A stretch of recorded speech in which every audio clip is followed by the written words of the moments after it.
요즘 계속해서 늦은 비에 대해서 이야기하고 또 파수꾼에 대해서 이야기를 하고 또 밤중 소리에 대해서 계속 이야기를 하고 있습니다. 때가 가까웠기 때문에 그렇겠죠. 우리는 파수꾼으로 부름을 받았습니다. 그러면 파수꾼은 무엇을 알아야 되냐면 때를 알아야 됩니다. 오늘은 늦은 비 내릴 때를 정해 주셨는데 그게 언제인지를 우리가 알아야지만 늦은 비 받을 그릇을 준비하겠죠. 저희 마음 그릇을 준비하게 됩니다. 하나님께서는 이 마음을 준비할 수 있도록 또 저희한테 감동을 주시고 또 인도해 주십니다. 그런데 성경에서 이 때를 알 때 그 마음이 절로 생긴다는 거예요. 그래서 오늘 그 때를 아는 시간이 되었으면 좋겠습니다. 예레미야서 5장 24절에 이른 비와 늦은 비를 때를 따라 주시며 추수 기한을 정하시는 하나님에 대해서 알아보려고 합니다. 여기서 보면 이른 비와 늦은 비를 때를 따라서 주신다고 하십니다. 그래서 이른 비는 곡식이 심겼을 때 그게 뿌리가 깊이 내릴 수 있도록 하나님께서 그 시기에 내려 주십니다. 그리고 그 곡식이 온전히 연글게 하는 것이 바로 늦은 비 때이죠. 그래서 이 때는 때가 지나면 곡식이 다 얼어 죽거나 또는 뿌리를 내리지를 못합니다. 그래서 하나님께서는 적당한 때에 내리신다라고 이야기하죠. 그래서 늦은 비 내릴 때를 하나님께서는 정하셨는데 오늘 그 때를 알아보는 시간이 되었으면 좋겠습니다. 이렇게 늦은 비가 내립니다. 이른 비와 늦은 비를 내리시는 조건이 있습니다.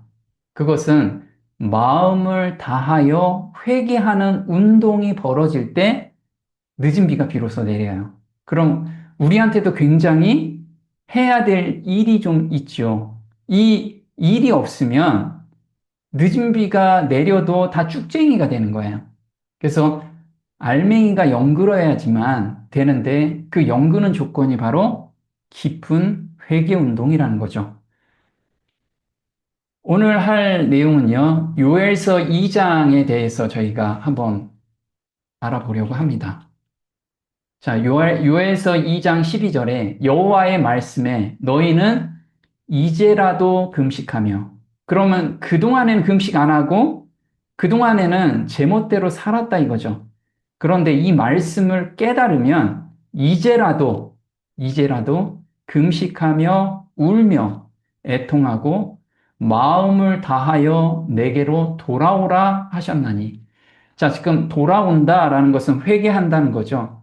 이제 우리 마음대로 살았던 인생을 하나님이 주권자가 돼서 내 주인이 돼서 삶을 인도하는 그 방식으로 돌아오라 라고 하나님께서 말씀하고 계십니다. 너희는 옷을 찢지 말고. 자, 이스라엘 백성들은 회개하는 행위로서 자기가 옷을 찢었어요. 그런데 마음엔 변화가 없는데 행동으로 사람들 보이는 그 눈 때문에 옷을 막 찢었어요. 그래서 하나님께서는 옷을 찢지 말고 마음을 찢고 너희 하나님 여호와께로 돌아올지어다.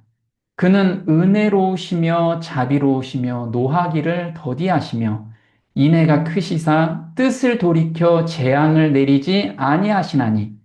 자, 하나님의 성품에 대해서 말씀을 하고 계시죠. 지금까지 너희들 제멋대로 살았다면 내가 그동안에 길이 참아 주었고 또 노하기를 더디하고 이 마음을 안다고 하면 이제 돌이켜라 제발 이렇게 하나님께서 저희한테 부탁을 하고 계십니다. 그러면 그가 너희를 위하여 비를 내리시되 이른 비, 자 회개하는 마음을 주신다라고 이야기해요. 이른 비가 내릴 때 우리는 회개하는 마음이 생기고 하나님께 돌아가려는 마음이 생깁니다. 늦은 비는 그 마음이 영글어서 이제 죄를 온전히 이기는 그런 승리의 기쁨을 맛보는 것이 바로 늦은 비를 받는 거라는 거예요. 그런 자들만이 환난을 통과하고 살아서 예수님을 만날 수 있기 때문에 그런 거죠. 자, 늦은 비가 전과 같을 것이라. 내가 전에 너희 가운데로 보낸 나의 큰 군대, 곧 메뚜기와 자벌레와 쐐기벌레와 털벌레가 먹는 횟수를 내가 너희에게 되돌려 주리니 그 뒤에 내가 내 영을 모든 육체 위에 부어 주리니 너희의 아들, 딸들은 대언하며 너희의 늙은이들은 꿈을 꾸고 너희의 젊은이들은 환상을 보리라. 다 이 공통점은 예언을 한다라는 뜻이죠. 근데 그 뒤에 어떤 뒤에 나의 큰 군대 메뚜기와 자벌레와 쐐기벌레와 털벌레 이 털벌레들은 다 곡식을 갉아먹고 또 갉아먹어서 아예 뿌리째 갉아먹는 존재들이에요. 그래서 이 뒤에 온다고 한 것은 영적으로 가장 어두울 때 늦은 비가 내린다라고 저희한테 약속을 주셨어요. 그래서 이 시기가 언제인지 우리가 오늘 아는 시간이 좀 됐으면 좋겠습니다. 자, 마음을 다하여 내게로 돌아오라. 이것은 회개하라는 건데, 계시록 3장에서는 라오디게아 교회에게 전하는 기별입니다. 이거는 귀 있는 자만 들으라고 말씀을 하세요. 그래서 우리한테 회개하라라는 것은 너희가 지금 버섰고, 그리고 너희가 가진 거는 없는데 풍족하다라고 그렇게 생각할 때에 이 말을 들으면 귀 있는 자들은 깊이 회개하라. 이 기별을 저희한테 마지막 교회한테 준 거죠. 계시록 3장 19절에 무릇 내가 사랑하는 자를 책망하여 징계하노니 그러므로 내가 열심을 내라 회개하라. 여기서 보면 사랑하는 자라고 이야기합니다. 하나님께서 사랑하지 않는 자가 있나요? 지금 아무리 죄를 많이 져도 하나님은 죄를 지은 사람, 더 많이 지은 사람, 그 사람이 사랑을 느낄 수 있도록 하나님은 모든 사람을 사랑하고 계세요. 그래서 우리한테 지금 하나님께서 사랑의 속삭임을 주고 계십니다. 열심을 내라 회개하라. 왜냐하면 예수님이 곧 재림하시는데 회개하지 않으면 그 내려오는 쉐키나 영광 때문에 너 타 죽어. 너 소멸돼. 라고 결과를 알기 때문에 우리한테 빨리 회개하라라고 말씀을 하고 계시는 거예요. 볼지어다 내가 문 밖에 서서 두드리노니 누구든지 내 음성을 듣고 문을 열면 자, 예수님께서 우리 마음 바깥에서 지금 두드리고 계십니다. 근데 그 음성을 듣고 문을 여는 행위가 바로 열심을 내서 회개하면 문이 드디어 열리는 거예요. 그러면 예수님께서 내 안에 들어오셔서 주인 역할을 하고 계시는 거예요. 가장 행복한 삶을 살 수 있게끔 하늘의 기쁨을 얻을 수 있는 그런 기회를 저희한테 주려는 거죠. 내가 그에게로 들어가 그로 더불어 먹고 그는 나로 더불어 먹으리라. 자, 그러면 지금 예수님을 먹는 행위가 무엇이냐? 바로 21절이죠. 이기는 그에게는. 자, 예수님이 내 안에 들어왔다라는 결과는 무엇이냐면 이긴다는 거예요. 무엇을 이길까요? 세상과 죄의 유혹에서 이기는 내가 마음을 줄게. 그게 예수님이 들어왔다는 증거예요. 그래서 이기는 그에게는 내가 내 보좌에 함께 앉게 하여 주기를 내가 이기고 예수님이 이긴 그 능력을 우리한테 주시겠다는 거죠. 아버지 보좌에 함께 앉을 것 같이 하리라. 귀 있는 자는 성령이 교회들에게 하시는 말씀을 들을지어다. 그래서 우리는 정말 귀가 열려 있어서 예수님의 음성을 지금 듣고 있다면 정말 깊은 회개로 들어가는 그런 변화가 필요한 거죠. 자, 이것은 또 무엇을 나타내냐면요. 계시록 14장 7절에 우리가 첫째 천사의 기별을 의미합니다. 그래서 요엘서 2장, 그 다음에 계시록 3장, 계시록 14장은 다 연결이 돼 있어요. 이게 늦은 비 받을 수 있는 준비를 하고 있는 장입니다. 그가 큰 음성으로 가로되 하나님을 두려워하며 그에게 영광을 돌리라. 이는 그의 심판하실 시간이 이르렀음이니 하늘과 땅과 바다와 물들의 근원을 만드신 이를 경배하라 하더라. 자, 두려워하다라는 것은 야레라고 하죠. 원어로는. 그래서 나의 문제를 가지고, 인생의 문제를 가지고 하나님께로 가는 것을 하나님을 두려워한다라는 뜻이에요. 그런데 여기서 깊은 회개로 들어간다라는 건 뭐냐면 그의 심판하실 시간. 이게 우리가 이스라엘 백성들은 대속죄일 전에 열흘 동안 나팔을 불었어요. 나팔절이죠. 나팔을 불었어. 왜 불었을까요? 이제 마지막 대속죄일이 왔기 때문에 속죄일 전에 너희 가지고 있는 죄, 아직 회개하지 않는 죄, 그걸 모두 성소로 가지고 와라. 그래야지만 휘장이 정결하게 될 때 내 죄가 완전히 도말되기 때문에 지금 하나님께서 은혜를 주실 때 제발 좀 가져와라. 라는 거예요. 그래서 우리가 그의 심판하실 시간, 대속죄일이 돌아왔으니까 나팔을 불어라. 그래서 우리가 이런 심판장 앞에서 서는 경험을 하라는 거예요. 그러면 내가 하나님 앞에 서게 되면 나의 죄됨이 얼마나 큰지를 알게 되고 정말 통회하는 마음으로 회개할 수 있는 절로 회개가 나오는 그런 경험 가운데 들어가게 된다는 거죠. 이게 바로 늦은 비 받을 그릇이 준비되는 거예요.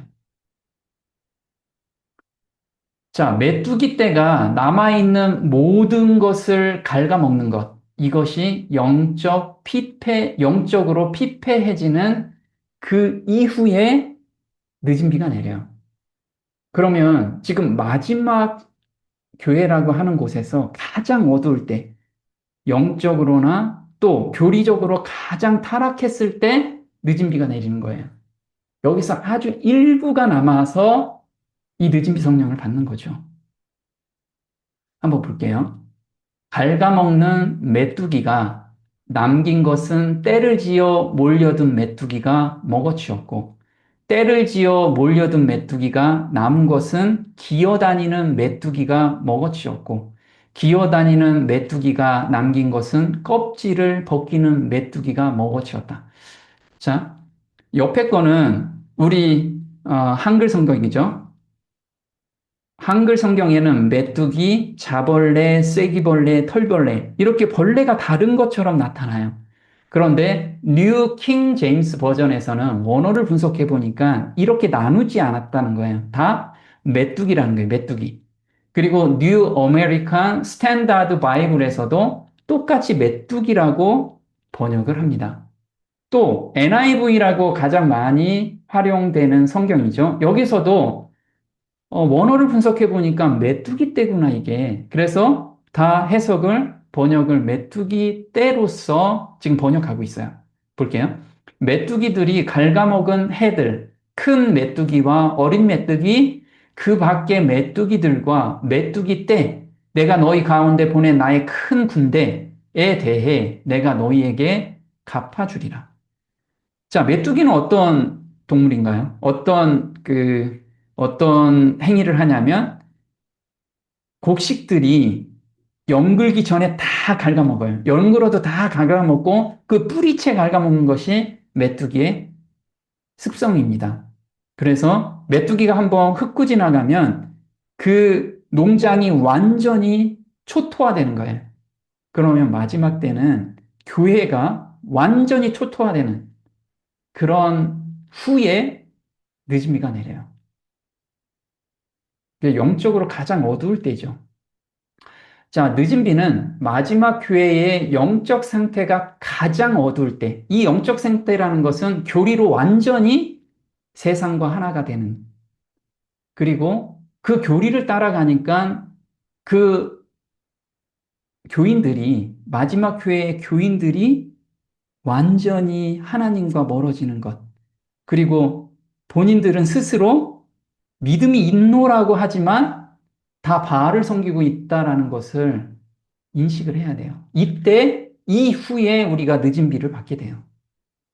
자, 지금 메뚜기 그림을 그렸습니다. 처음엔 메뚜기 떼가 곡식을 지금 갉아먹죠. 두 번째 메뚜기가 남은 곡식을 먹습니다. 세 번째는 그 남은 것에 뼈, 줄기까지 다 갉아먹고요. 마지막은 그 마지막까지 갉아먹는 것이 메뚜기의 습성입니다. 이것을 지금 우리한테 비유로 말씀을 해주고 계시죠. 자, 요엘서 2장 1절에 시온에서 나팔을 불며, 여기서 나팔이란 이야기가 나오죠. 대속죄일 직전에 열흘 동안 나팔을 불래요. 자, 이 대속죄일이 곧 온다라는 시기를 아는 사람들은 나팔을 불래요. 제발 좀 와서 회개하라. 왜냐하면 곧 멸망하기 때문에. 이걸 우리한테 지금 주셨어요. 그래서 시온에서 나팔을 불며, 근데 이 나팔을 어디서 불죠? 지금 시온이라고 이야기합니다. 하나님의 백성에게. 하나님의 백성에게 먼저 나팔을 불라. 왜? 하나님의 백성들은 다 지금 오류에 빠져 있고 어둠에 들어가 있기 때문에. 나의 성산에서 호각을 불어 이 땅 거민으로 다 떨게 할지니 이는 여호와의 날이 이르게 됨이니라. 이제 임박하였으니. 자, 대속죄일이 임박했다. 이젠 더 이상 우리한테는 기회가 없다. 은혜의 기간이 끝나고 있다. 라는 걸 정말 안다면 우리가 나팔을 불게 되겠죠. 곧 어둡고 캄캄한 날이요. 영적으로 완전히 어두운 이 시점. 빽빽한 구름이 낀 날이라. 빽빽한 구름이면 해가 전혀 들어오지 않는. 지금 우리 마지막 교회가 그렇다라는 거예요. 진리의 빛이 전혀 들어가지 못하는. 새벽빛이 산 꼭대기에 덮인 것과 같으니 이는 많고 강한 백성이 셀 수 없이 많고 강한 메뚜기 군대. 이게 새 번역엔 그렇게 나와요. 이르렀음이니라. 이 같은 것이 자고 이래로 없었고 이후 세세에 없으리로다. 불이 그들의 앞을 사르며 불꽃이 그들의 뒤를 태우니 그 전의 땅은 에덴 동산 같았으나 마지막 교회는 땅의 황무한 들 같으니 그들은 피한 자가 없도다. 그들을 피한 자가 없대요. 얼마나 영적으로 피폐해졌는지를. 그런데 마지막 교회의 특징은 나는 부자라, 부유하여 부족한 것이 없다. 헐벗었는데도 나는 지금 내 옷, 아주 멋진 옷 입고 있어. 다 이렇게 착각하고 있다라는 거예요. 신랑의 오심은 한밤중이다. midnight. 가장 어두운 시간대, the darkest hour. 가장 어두운 시간에 있었다. 그와 같이 그리스도의 오심은 이 지구 역사의 가장 어두운 시기에 일어날 것이다. 그 가장 어두운 시점은 대배도라고 이야기해요. 대배도라는 건 하나님의 성품을 제대로 알지 못하고 자기가 사람의 논리대로 하나님을 섬기고 하나님의 품성을 자기 논리대로 지금 전파하는 것이 대배도예요. 자, 대배도는 한밤중처럼 깊고 굵은 배옷처럼 뚫을 수 없는 어둠으로 발전할 것이다. 하나님의 백성들에게 그것은 시련의 밤이요, 울음의 밤이요, 진리를 위한 박해의 밤이 될 것이다. 그러나 그 어둠의 밤으로부터 하나님의 빛이 비출 것이다. 깜깜할 때 한 줄기의 빛이 하늘로부터 비추게 될 거예요.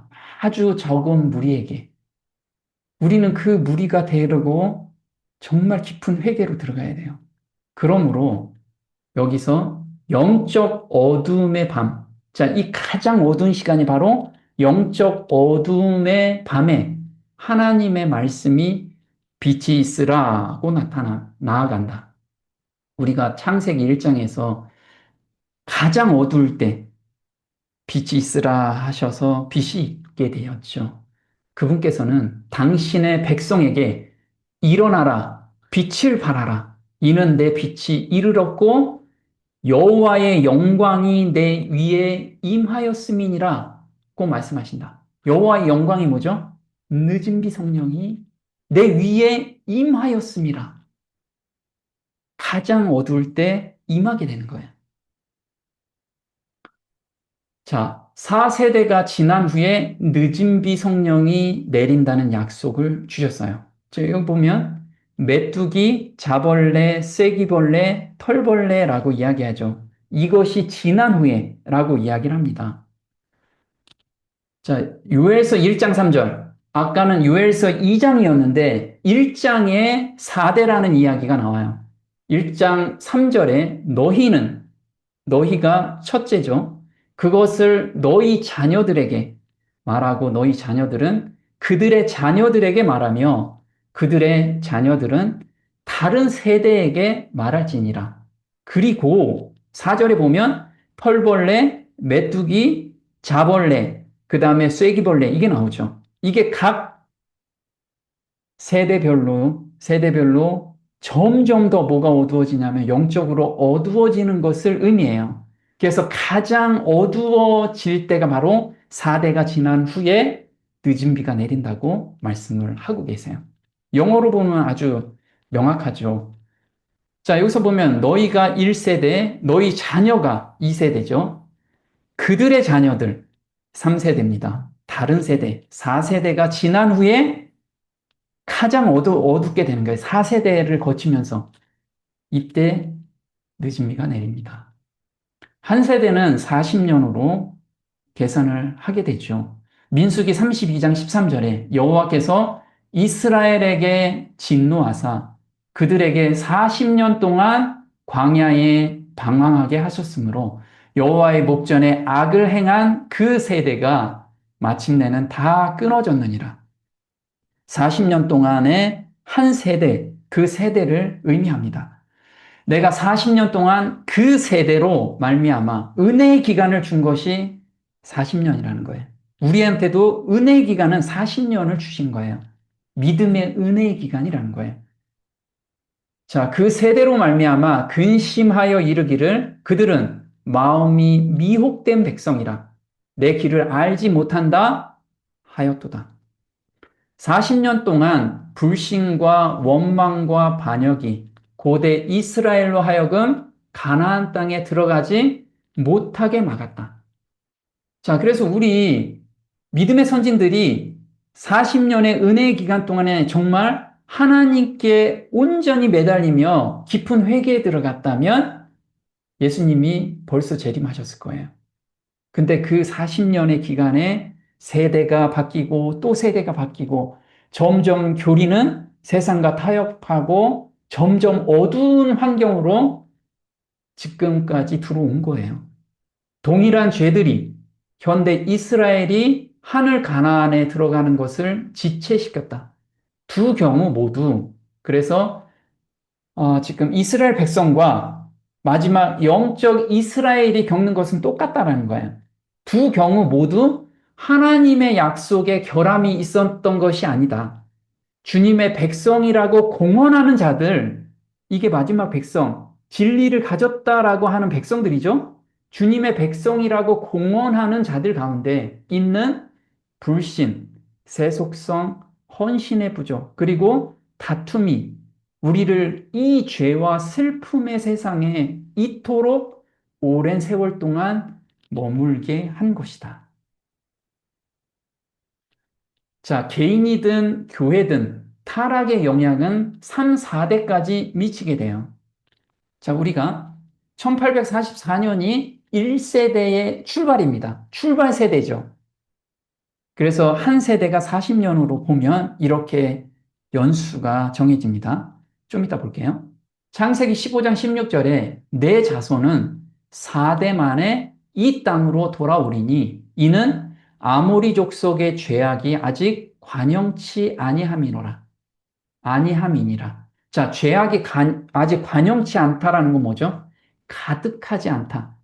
죄의 잔이 가득 차지 않았기 때문에 하나님께서는 기회를 주신 거예요. 계속. 자, 그러면 4대 만에 죄악이 가득 차는 거죠. 우리도 마찬가지예요. 이때 이스라엘 아브라함에게 약속하실 때 가나안 땅에 이 아모리 족속이 아직 죄악이 차지 않았기 때문에 하나님께서 멸망시킬 수가 없었어요. 마찬가지로 우리도 마지막 때는 은혜의 기간이 끝나는 것은 죄악의 잔이 마지막 진리를 가지고 있는 교회 안에 가득 찼을 때 드디어 늦은 비가 내리고,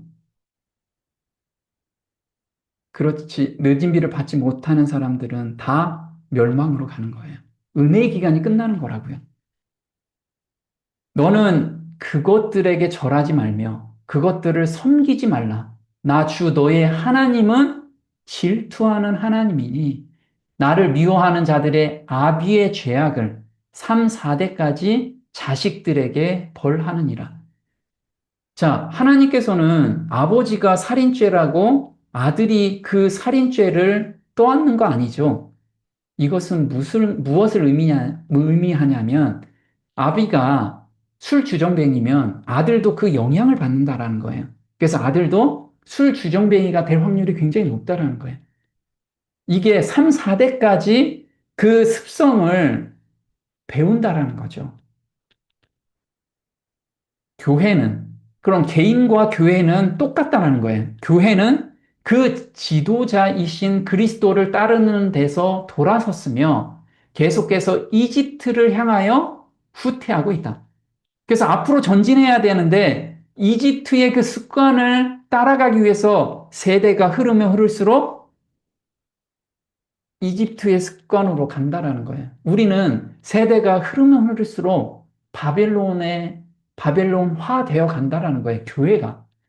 그러나 자신들의 영적 능력의 부족에 대해 경각심을 가지거나 놀라는 사람은 거의 없다. 왜냐하면 다 동화되고 있기 때문에. 그게 당연한 것처럼 구별돼서 사는 것, 하나님과 함께 살려고 지금 발버둥 치는 사람이 이상한 거예요. 미련하게 신앙생활 한다라고 생각하는 거예요. 왜 적당히 타협하면서 살면 편하게 신앙생활 할 건데 유별나게 왜 저렇게 신앙생활을 하는가? 지금 이 얘기를 하고 있어요. 경각심을 가지거나 놀라는 사람이 거의 없다라는 거예요. 하나님의 영의 증언들에 대한 의심과 심지어 불신이 우리 교회들 곳곳에 누룩처럼 퍼지고 있다. 그렇죠? 증언의 말씀에 대해서 의심과 불신이 지금 가득 차고 있어요. 사단은 그렇게 되기를 원한다. 그래야지만 준비가 안 되죠. 앞으로의 될 일에 대해서도 준비가 안 돼요. 그리스도 대신 자아를 전파하는 목사들도 그렇게 되기를 원한다. 목사들도 그렇게 되기를 원한대요. 어떻게 해요? 사단이 그렇게 되기를 원하는 거와 똑같이 목사들이 그렇게 되기를 원한다는 거예요. 그 정신으로 백성들을 가르치니 백성들은 똑같이 그 정신에 휩싸여 간다는 거죠. 증언들은 읽히지 않고 소중히 여겨지지 않는다. 그 결과는 우리 가운데 순결과 헌신과 진실한 믿음이 부족한 것으로 나타난다. 우리 환경이 이렇지 않냐 이거죠. 하나님께서는 무력한 영혼을 그분께 의지하는 회개하고 믿는 자들을 용서하시지만 죄의 결과로부터는 그들을 구원하지 않으시며 그 결과는 교훈과 본보기를 통해 자녀와 손자, 심지어 3, 4대까지 이어지게 됩니다. 술과 담배를 즐겨온 자들은 이러한 방종의 결과를 겪게 될 것입니다. 그 악의 정도는 욕망의 타락 정도에 비례할 것입니다. 자, 3, 4대까지 이 습관의 결과가 지금 간다는 거죠. 그래서 정말 죄는 용서를 받을 수 있지만 그 결과는 영향을 미치는 거예요. 다윗이 밧세바를 범하고 나서 용서를 받았어요. 그런데 그 결과는 아들들이 하나님을 떠나고 아들들이 반역하고 이런 영향이 미치게 됐죠. 그와 똑같은 거예요. 자, 그러면 3, 4대라고 이야기합니다. 마지막 교회의 죄악이 가득 차는 시기, 4대가 지난 뒤에 늦은 비 약속을 주셨다. 자, 아까 메뚜기 떼를 설명할 때 네 개의 메뚜기 떼를 설명을 했습니다.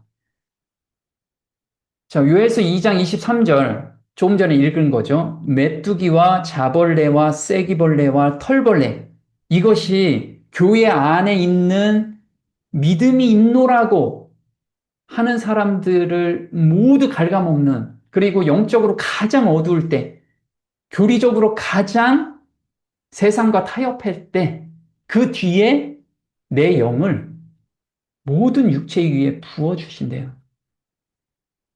자, 그럼 볼게요. 1844년이 지금 마지막 세대의 출발점입니다. 그럼 40년을 더하면 1세대가 되겠죠. 1884년이 됩니다. 두 번째 2세대는 1844년에서 40년을 더하면 1924년이에요. 자, 3세대는 1924년에서 40년을 더하면 1964년이죠. 4세대는 1964년에서 40년을 더하면 2004년이에요. 자, 4세대가 지난 후에 늦은 비가 약속이 됐습니다. 지금 시점이 바로 마지막 시대, 늦은 비가 내리는 그 기간 안에 들어와 있어요. 우리가 정말 이걸 안다면 나부터 깊은 회개에 들어가야겠죠. 자, 마지막 세대, 파수를 세울 때 밤을 내등분으로 하여 파수꾼을 세웠어요. 그래서 마지막 세대, 지금 2004년부터 2044년에 이게 밤이죠, 밤. 파수꾼을 세우는 것은 밤에 세웁니다. 밤, 저녁 6시부터 그 다음날 새벽 6시까지 3시간씩 나눠서 내등분을 해요. 이게 로마 때 파수꾼을 세우는 룰이었습니다. 그래서 이 룰에 따라서 마지막 때를 한번 보도록 하겠습니다. 자, 마지막 때라는 거 늦은 비가 내리는 때라는 거예요. 우리는 만약에 우리 선배들이, 선진들이 정말 깨닫고 깊이 회개했다면 우리 세대 이전에 예수님은 재림하셨을 거예요. 그런데 우리 때에 재림을 맞이하기 위해서 우리는 깊은 회개에 들어가려면 지금 늦은 비가 내릴 시점이라는 것을 우리가 알아야 된다는 거죠.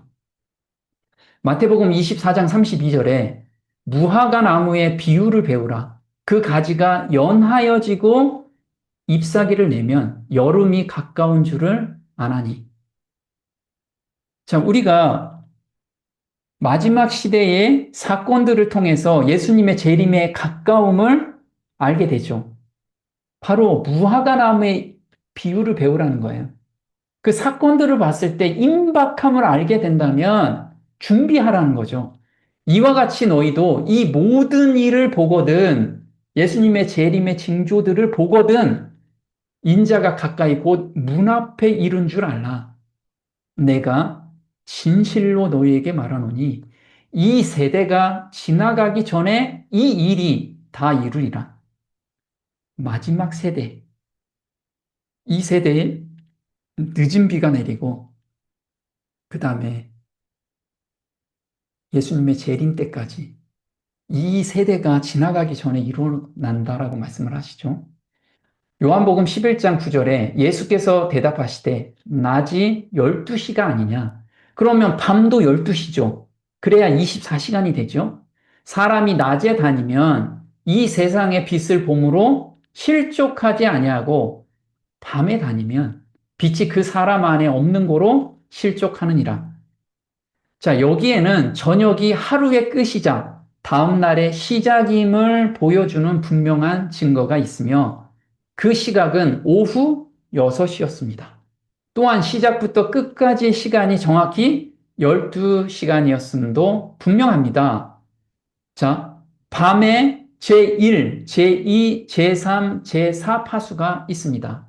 각각 3시간씩 8파수가 합쳐지면 정확히 24시간의 하루가 됩니다. 그래서 밤에 4개 4개의 파수, 낮에 4개의 파수, 합쳐서 8파수라고 이야기를 하죠. 마지막 세대의 어느 경점에 우리가 서 있는지를 파악해야지만 나팔을 불 수 있죠. 그게 파수꾼이에요. 파수꾼이 시간이 지나는 것도 모르고 그냥 잠자고 있는 게 파수꾼이 아니라고요.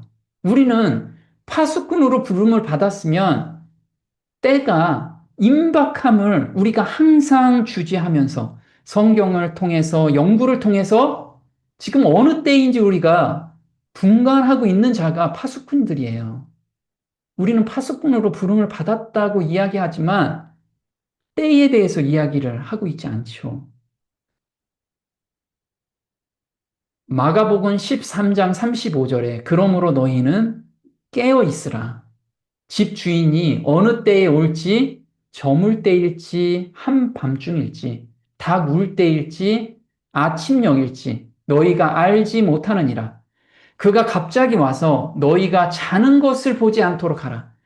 자, 파수꾼, 불충실한 파수꾼은 갑자기 오실 때 다 자고 있는 거예요. 이게 미련한 처녀가 되는 거죠. 37절에 깨어 있으라. 내가 너희에게 말하는 것은 모든 사람에게 말하는 것이니라 하시니라. 자, 그래서 집주인이 언제 온대요? 저물 때나 한밤중일 때나 다굴 때나 아침녘일지. 이걸 보라고 이야기하죠. 자, 그럼 한번 2044년까지 2004년부터 네 등분으로 나눈 거죠. 우리의 파수꾼으로 부름을 받았는데 우리는 어느 경점에 지금 와 있는지를 봐야 돼요. 자, 저물 때가 3시간씩 하면 저녁 6시부터 9시까지입니다. 두 번째, 한밤중은 저녁 9시부터 자정이죠. 그리고 닭이 울 때가 자정 12시부터 새벽 3시까지입니다. 자, 아침녘은 새벽 3시부터 새벽 6시까지. 자, 우리는 지금 어느 시점에 와 있나요? 자, 주인이 2경이나 3경에 오신다라고 말씀을 하십니다. 성령을 보내주시는 시간이 지금 2경이나 3경이래요. 주인이 만일 2경에 오시거나 3경에 올 때에 그들이 이렇게 하고 있는 것을 보면 그 종들은 복이 있도다. 이것을 알지니 곧 그 집주인이 만일 도둑이 몇 시에 오는 줄 알았더라면 깨어 있어 자기 집이 뚫리지 않게 하였으리라. 그러므로 너희도 준비하고 있으라. 너희가 생각하지 않은 시각에 사람의 아들이 오느니라. 누가복음 12장 38절 킹 흠정역이죠. 자, 여기서 보면 2경이나 3경이라고 이야기하는데 영어로 보면 second watch. 자, or come in the third watch. watch라고 이야기해요. 파수. 자, 지금은 2경이 지나갔고 3경에 들어섰다라고 이야기해요. 그럼 늦은 비 받기 위해 3배나 열심히 회개하라. 다 물 때라고 이야기하죠. 나는 시간대가 하나씩 지나가는 것을 보았다. 그렇다고 해서 깨어 살피는 일을 소홀히 해야 하는가? 오, 아니다. 이제는 끊임없이 깨어 있어야 할 필요가 더 크다. 지금은 첫 번째 시간대가 지나가기 전보다 남아있는 순간들이 더 적기 때문이다. 그때 우리가 조금도 늦추지 않고 깨어 있었다면 두 번째 시간대에는 얼마나 더 큰 깨어 있음이 필요하겠는가. 자, 점점 가까이 와 있기 때문에 우리는 계속 깨어 있으라고 이야기합니다. 두 번째 시간대가 지나간 것은 우리를 세 번째 시간대로 데려왔으며 이제 우리의 깨어있음을 늦추는 것은 변명의 여지가 없다. 세 번째 시간대는 세 배의 열렬함을 요구한다. 왜요? 늦은 비를 받을 그릇으로 준비하고 있으라는 거예요. 길고 어두운 밤이 우리를 시험하고 있지만 이게 아주 캄캄한 시간대라는 거예요. 아침이 자비 가운데 누추어지고 있다.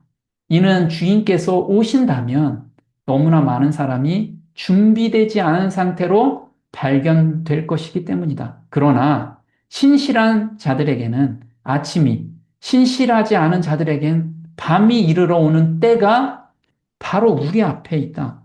아침녘에, 이제 아침녘이 되기 직전이잖아요, 지금이. 이렇게 사람들은 재림에 대해서 생각을 안 하니까 졸고 자고요. 예수님이 온다고 생각 안 하니까 스마트폰에 빠져 있고 세상 즐거움, 쇼핑, 여행, 세상 재물, 여기에 폭 빠져 있는 거예요. 왜? 예수님의 재림 앞으로 천년 후에나 올 거라고 생각하니까. 삼경에는 기존에 준비하고 기다리던 무리들이 지쳐서 잠자고 있었다. 나는 어떤 사람들이 지쳐가는 것을 보았다. 그들의 눈은 아래를 향하고 있었으며 그들은 세상적인 것들의 마음을 빼앗겼고 깨어 지키는 일에 불충실했다. 자, 파수꾼에겐 지키는 일이 주어졌는데 그 일에 불충실했다라는 거예요.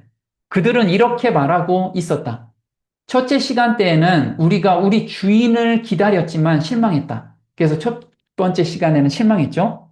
우리는 분명히 그분께서 둘째 시간대에 오실 것이라고 생각했지만 그 시간대가 지나갔는데도 그분은 오시지 않았다. 우리는 또다시 실망할 수도 있다. 그렇게까지 주의할 필요가 없다. 다음 시간대에도 그분이 오시지 않을지도 모른다. 지금 이야기하는 거죠. 야, 둘째 시간까지 안 오셨어. 그럼 셋째 시간에 설마 오시겠어? 아, 우리가 그동안에 즐기지 못한 거 이젠 즐기고 돈 벌지 못하는 거 좀 돈 좀 벌고 우리 자식들한테 좀 편하게 살게 하자. 이런 마음이 땅에 눈을 지금 향하고 있다라는 거예요. 우리는 지금 셋째 시간대에 있으니 이제는 우리가 궁핍하지 않도록 땅에 우리 보물을 쌓아두는 것이 좋겠다고 생각한다. 그래서 지금 땅에 보물을 쌓고 있죠. 나의 어떤 것을 채우기 위해서 지금 열심히 살고 있습니다. 왜냐하면 예수님의 재림은 내 때에는 안 올 거야. 그리고 우리 자식 때에도 안 올 거야. 라는 것이 팽배해 있기 때문에 그래요. 많은 사람들이 잠들어 있었으며 이생의 염려에 정신을 잃고 세상의 재물이 주는 기만에 이끌려 기다리고 깨어있는 자리에서 벗어나고 있었다. 자, 세상 재물에만 마음이 이끌리나요, 지금? 이생의 염려에 정신이 팔려 있어요. 아, 어떻게 먹고 살까? 이런 것 때문에 지금 잠자고 있다라는 거예요. 밤중 소리가 외쳐져야 할 시간, 이때가 다가올 때예요. 가장 어두울 때. 늦은 비 받을 시기임을 깨닫는 자든 일어나라. 자, 마태복음 25장 5절에 신랑이 늦어지니, 자, 첫 번째 시간 타임에도 안 오셨고, 두 번째 시간대에도 안 오셨어요. 그래서 처녀들은 모두 졸다가 잠이 들었다. 그런데 한밤중에 외치는 소리가 났다. 보라, 신랑이도다. 나와서 맞이하여라. 그때 그 처녀들이 모두 일어나서 제 등불을 손질하였다.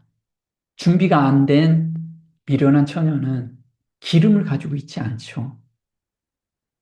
자, 모든 처녀들은 신랑을 기다리고 있습니다. 시간이 1시간, 또 1시간 흘러가도 그들은 여전히 신랑이 나타나기를 애타게 기다리고 있습니다. 그러나 마침내 지친 채 기다리던 사람들은 잠이 듭니다.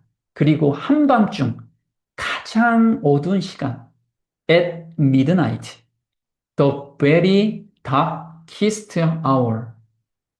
등불이 가장 절실히 필요한 바로 그 순간에 보라 신랑이 오니 나가서 그를 맞이하라는 외침이 들려옵니다. 누가 외쳐야 돼요? 깨어난 사람들이 외쳐야죠. 우리가 외쳐야 되는 거예요. 누가 외쳐주지 않아요. 밤중 소리를 외치는 자들은 베드로처럼 육체가 되는 경험 속으로 들어가야 해요. 지금 베드로가 닭이 2번 울기 전에 예수님을 3번 부인하죠. 그 3번 부인하는 것이 우리에게 필요해요. 자아를 완전히 신뢰하지 않는 상태까지 가는 것. 마태복음 26장 74절에 저가 예수님을 저주하며 맹세하여 가로되 내가 그 사람을 알지 못하노라 하니 닭이 곧 울더라. 이 닭이 울 때가 바로 자정에서 새벽 3시 그 사이예요. 우리가 이 경험 가운데 깊은 회개 가운데 들어간 자만이 우리 베드로가 이른 비를 받은 것처럼 우리도 늦은 비 성령을 받아요. 성령 충만함을 받을 수 있는 거예요. 75절에 이에 베드로가 예수의 말씀에 닭 울기 전에 내가 3번 나를 부인하리라 하심이 생각나서 밖에 나가서 심히 통곡하니라. 자, 그는 시련을 위해 그 자신을 준비하지 않았던 것이다. 그는 자부심으로 충만했으며, 왜 자부심으로 충만할까요? 나는 진리를 다 알아. 나는 이 믿음이라면 예수님을 굳건히 잡아갈 수 있어. 예수님을 붙들고 갈 수 있어. 이런 자만심. 우리가 정말 죄 한 톨업도 이길 수 있나요? 이 교만심 때문에 나는 선민이야.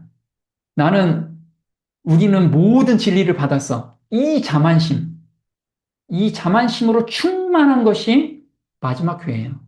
다른 모든 사람이 주를 버릴지라도 그는 주와 함께 오게도 죽는데도 가기를 준비하였다고 장담하였다. 지금 장담한 사람들 되게 많죠? 입으로는 아유 겸손한 것 같지만 말과 행동은 하늘을 찌르고 있죠. 자만심이, 자부심이. 결국 그는 넘어졌다. 그가 주님을 3번 배반했을 때 닭이 울었고 예수께서 베드로에게 눈을 돌리셨을 때 그분은 특별한 슬픔으로 그를 바라보셨으며 그리스도께서 자신에게 하신 말씀들이 곧 생각났다. 이 예수님의 자비하시고 이 슬픔으로 그를 바라보는 그 눈을 우리가 느껴야 돼요. 추억들은 조수와 같이 그에게 밀려왔다. 구주의 부드러운 자비, 그분의 친절과 오래 참으심, 과오를 범한 그의 제자들을 대하시는 그분의 동정심과 인내, 이 모든 일이 기억에 떠올랐다. 자, 우리는 지금 삶 속에서 예수님과 매 순간 소통하면서 이런 마음의 변화되는 경험들을 해야 돼요. 그래야 우리는 진짜 깊은 회개로 들어갈 수 있어요. 그는 자신에 대한 심한 혐오감을 가지고 자기를 이제 더 이상 이 자부심과 자만심, 자존심, 이 모든 것이 혐오스러울 때가 바로 이때라는 거예요. 우리는 그걸 경험하게 되면 다른 사람은 판단할 수도 없고 다른 사람 위에 군림할 수도 없고 내가 무엇을 많이 알았다고 이런 것을 내세울 수가 없어요.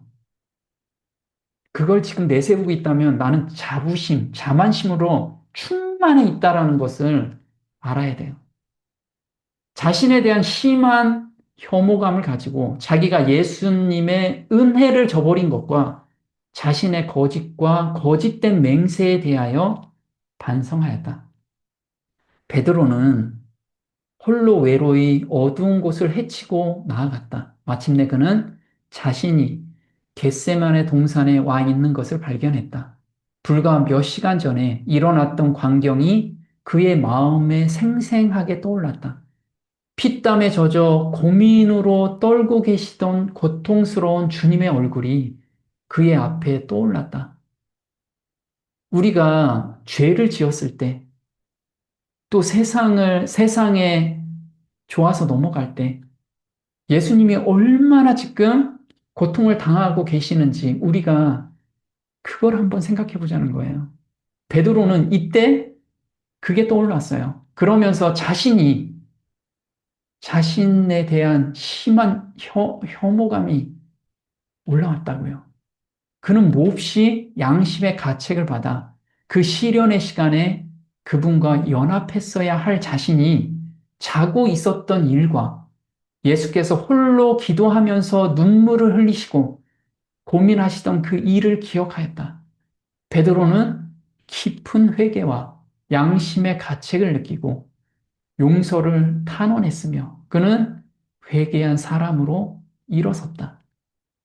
이 회개한 마음, 그래서 정말 다른 사람 앞에 자기가 군림할 수도 없고 자존심을 세울 수도 없는 그런 깊은 회개의 마음을 받았어요.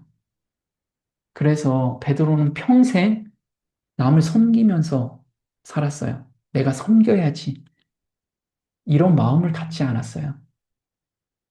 그게 절로 생겼다고요. 이게 새 마음을 받은 사람들의 경험 가운데 들어가는 거예요. 내가 이거 안 해야지. 이게 아니라는 거예요.